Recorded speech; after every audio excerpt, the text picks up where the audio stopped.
कुढ़नी विधानसभा seat पर उपचुनाव, बनेगा तेजस्वी की टेंशन। उपचुनाव में आरजेडी के सहयोगी दल ने किया चुनाव लड़ने का ऐलान। पार्टी के अध्यक्ष खुद चुनाव लड़ने के दे रहे हैं संकेत। गोपालगंज विधानसभा सीट पर आरजेडी को मिली हार से हर कोई हैरान है।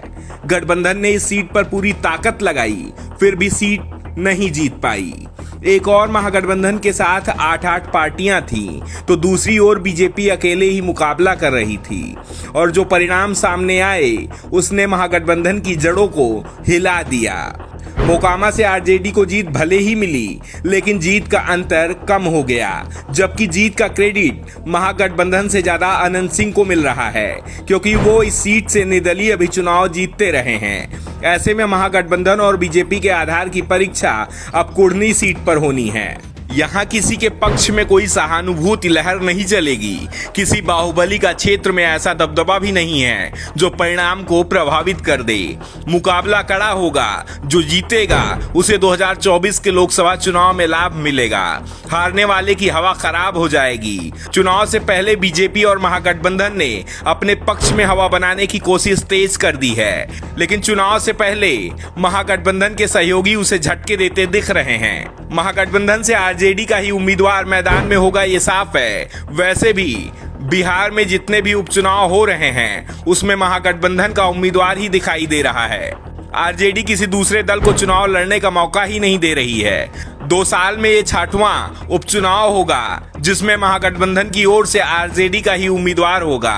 अगर 2019 में महागठबंधन के सीट शेयरिंग को देखा जाए तो 2 सीटों पर उम्मीदवार सहयोगी दल का लड़ा था, लेकिन अब आरजेडी की नीति साफ है, उसे अपना आधार बढ़ाना है, भले ही महागठबंधन की कीमत पर ही इसे बढ़ाना है। नीतीश कुमार तो आरजेडी के सामने हथियार ही डाल चुके हैं। इसे लेकर आरजेडी के सहयोगियों में भी खटपट शुरू हो गई है।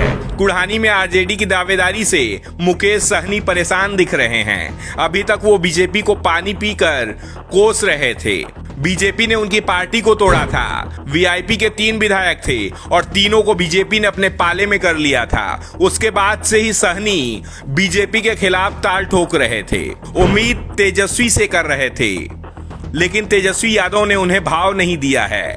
कुढ़नी में निषाद निर्णायक स्थिति में है। सहनी को उम्मीद थी कि तेजस्वी उनकी सुनेंगे, टिकट दे देंगे, लेकिन जब बात नहीं बनी तो सहनी ने वीआईपी के चुनाव लड़ने का ऐलान कर दिया और दावा यहां तक कर दिया कि वो खुद ही उम्मीदवार होंगे।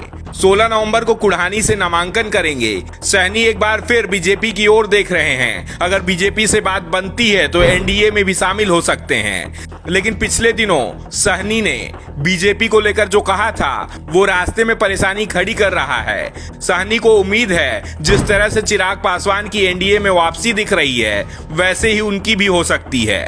सहनी को जितनी जरूरत बीजेपी की है उतनी ही बीजेपी को उनकी दिख रही है, लेकिन परेशानी सहनी के बयान ही बन रहे हैं। चिराग पासवान भले ही एनडीए से अलग हो गए हों, लेकिन उन्होंने बीजेपी नेताओं के खिलाफ कभी बयान नहीं दिया। पीएम की तो वो तारीफ ही करते रहे। नीतीश पर वो लगातार निशाना साधते रहे। दूसरी ओर सहनी नीतीश और तेजस्वी के गुण गा रहे थे, जबकि बीजेपी के खिलाफ जमकर बोल रहे थे। वैसे तो सहनी दावा कर रहे हैं कि उनके चुनाव लड़ने से बीजेपी को ही नुकसान होगा। वो चाहा उपचुनाव में दिखाई दिया था, उनके उम्मीदवार के मैदान में आने से बीजेपी को भारी नुकसान हुआ था, लेकिन इस बार सहनी किसका नुकसान कर रहे हैं ये 8 दिसंबर को साफ हो जाएगा। इसके बाद ये भी साफ हो जाएगा सहनी किसके साथ जाएंगे।